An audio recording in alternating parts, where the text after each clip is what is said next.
Resort concept ను కూడా పల్లె జీవనం పల్లె భోజనం అనే నినాదంతో ఈ వెంచర్ ప్రత్యేకంగా మనం ఆ కార్యక్రమాన్ని చేసి సంకల్పించుకున్నాం.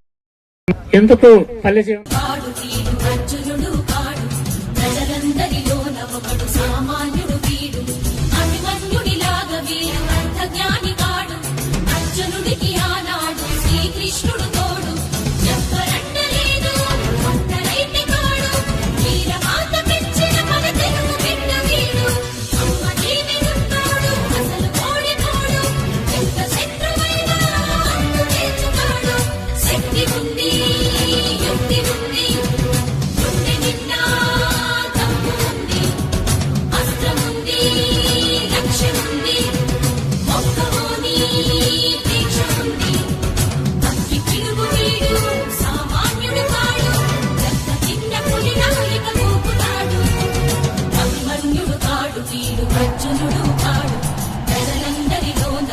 సామాన్యుడు వీడు అభిమన్యుడిలాగా వీడు అంతజ్ఞాని